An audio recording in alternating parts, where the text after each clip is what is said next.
आज हम लोग करेंगे कक्षा 5 हिंदी कार्य पुस्तिका का पाठ 2 टिप टिप्पा।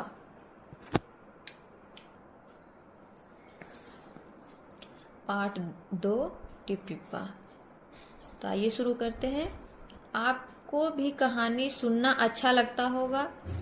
कभी आप अपने दादा दादी से, तो कभी माँ पिताजी से एवं विद्यालय में अपने शिक्षक शिक्षिकाओं से विभिन्न तरह की कहानियाँ सुनते होंगे। इनमें से कौन किस तरह की कहानी सुनाते हैं, लिखिए।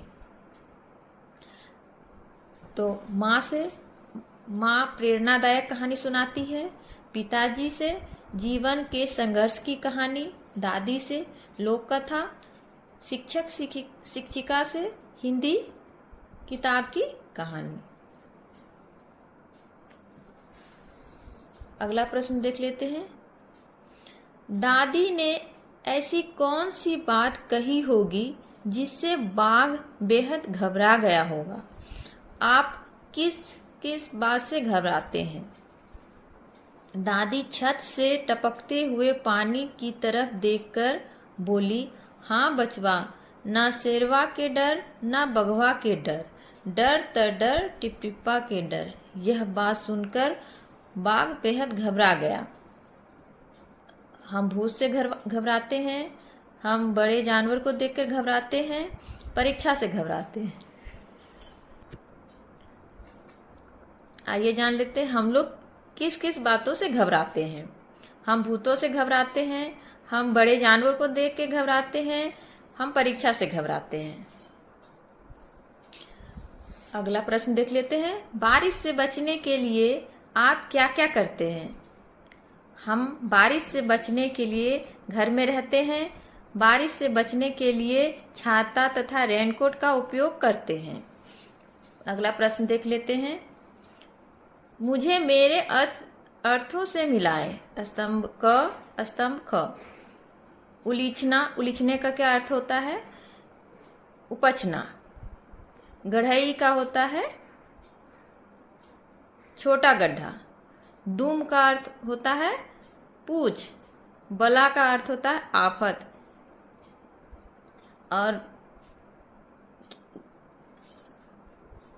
और खिंजना का अर्थ होता है चिढ़ना।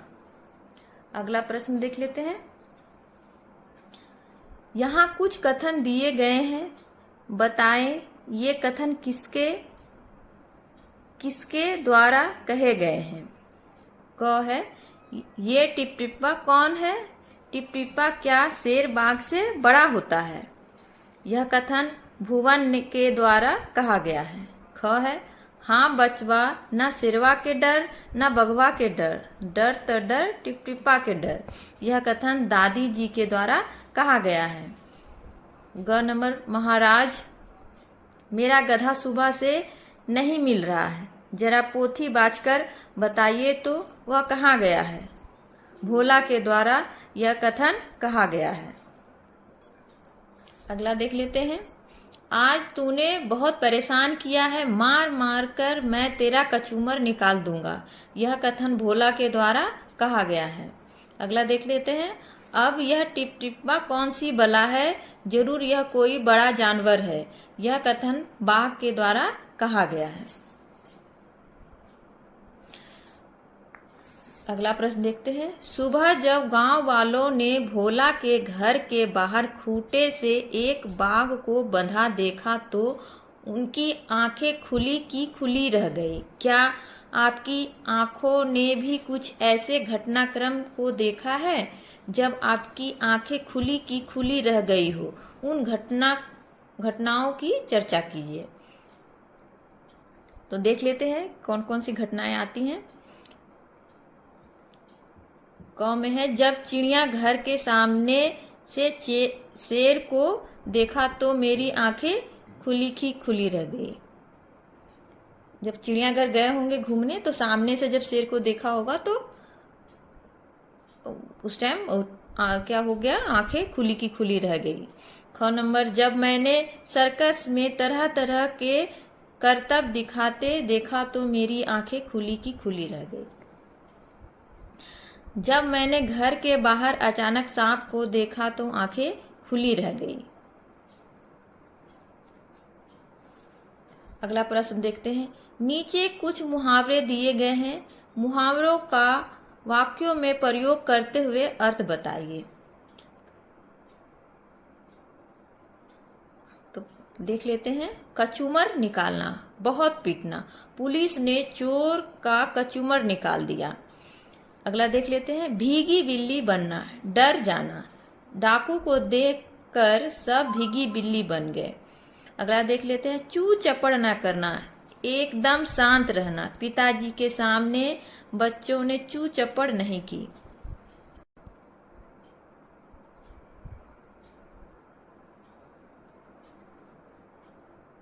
अगला देख लेते हैं। दुम दबाकर भागना, डर कर भाग जाना, पुलिस को देखते ही चोर दुम दबाकर भाग गए। अगला देख लेते हैं क्या है। खुले, आंखें खुली की खुली रहना, हक्का बक्का रह जाना। जब रमेश ने सुरेश का महल जैसा घर देखा तो उसकी आंखें खुली रह गई।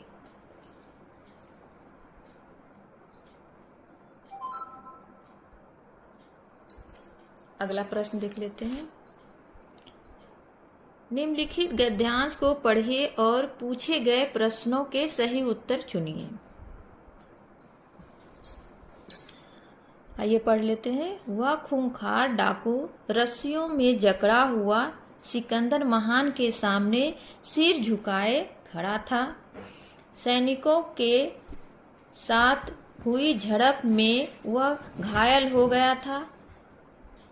उसके घावों से खून बह रहा था, परंतु उसके चेहरे पर भय का नामो निशान न था। ऐसा लग रहा था जैसे उसे अपने प्राणों से कोई मोह नहीं हो। सिर पर मौत मंडरा रही थी, फिर भी वह शांत दिखाई दे रहा था। उसके स्थान पर कोई और होता तो उसके हाथ पांव भय के मारे फूल गए होते। इन्हीं गद्यांश में से ये प्रश्न दिए हैं और उन्हीं प्रश्नों का उत्तर हमें देना है। डाकू किसके सामने सिर झुकाए खड़ा था? तो किसके सामने सिर झुकाए खड़ा था? तो सिकंदर महान के सामने सिर झुकाए खड़ा था। तो उसका उत्तर क्या हो जाएगा? सिकंदर महान के सामने या फिर सेनापति के सामने। तो यहाँ होगा सिकंदर महान के सामने। दूसरा प्रश्न है, सैनिकों के साथ झड़प में कौन घायल हो गया था? तो सैनिकों के झड़प में कौन घायल हुआ था? तो डाकू घायल हो गया था। डाकू के स्थान पर कोई और होता तो क्या होता? वह बहुत डरा हुआ होता। चौथा का देख लेते हैं। रस्सी का बहुवचन रूप है रस्सियां। अगला प्रश्न देख लेते हैं। निम्नलिखित शब्दों के उचित विलोम शब्द चुनकर लिखिए। ये जो शब्द लिखे हुए हैं इनके विलोम शब्द इधर लिखे हुए हैं। जो उचित होगा उसको लिखना है, जो सही है वो लिखना है। जैसे क्या है? न्याय, न्याय का क्या होता है?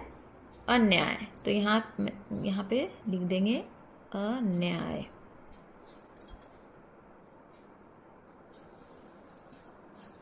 निडर, निडर का क्या होगा? डरपोक, डरपोक।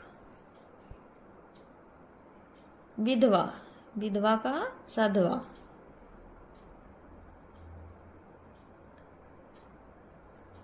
दुख, सुख। उपस्थित, अनुपस्थित।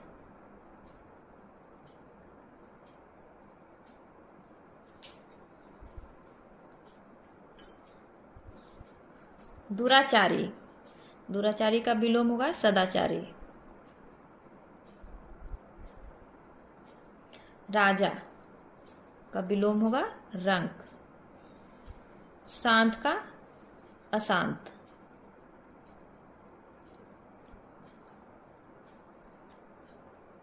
अगला प्रश्न देख लेते हैं। टिप टिप्पा कहानी का एक अन्य शीर्षक क्या हो सकता है और क्यों? इसका आंसर जान लेते हैं। टिप टिप्पा कहानी का एक अन्य शीर्षक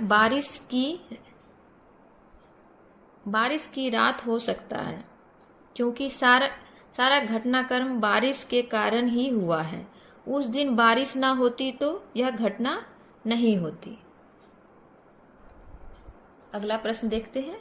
यदि मौसम साफ रहता और भोला का सामना बाघ से हो जाता तो क्या होता? तो इसका आंसर होगा, मौसम साफ रहता और भोला का सामना बाघ से हो जाता तो भोला कभी भी बाघ की ओर जाने की हिम्मत नहीं करता और शायद बाघ भोला को मार देता।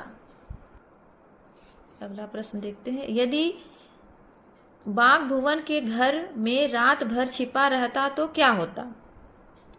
यदि बाघ भुवन के घर में रात में छिपा रहता तो भोला उसे कभी नहीं पकड़ता और बाघ भोला की लठ से पीटने से भी बच जाता। अगला प्रश्न देख लेते हैं। इस कहानी में लगता है कि सभी एक दूसरे से परेशान थे, तो बताइए इस कहानी में कौन किससे परेशान था? कौन? तो दादी किससे परेशान थी? टिप टिप्पा से परेशान थी। भोला बारिश से परेशान था। पंडित जी भोला से परेशान थे। बाघ टिप टिप्पा से। अगला प्रश्न देखते हैं। भोला ने बाघ का कान पकड़ा और घर की तरफ चल दिया। इस तरह आपके घर में आपके कान कौन कौन खींचते हैं? जब घर में हम गलती करते हैं तो माँ और पिताजी के द्वारा, बड़े भाई और बड़ी बहन के द्वारा कान खींचा जाता है। अगला प्रश्न। उचित स्थान पर विराम चिन्ह लगाकर वाक्य फिर से लिखिए।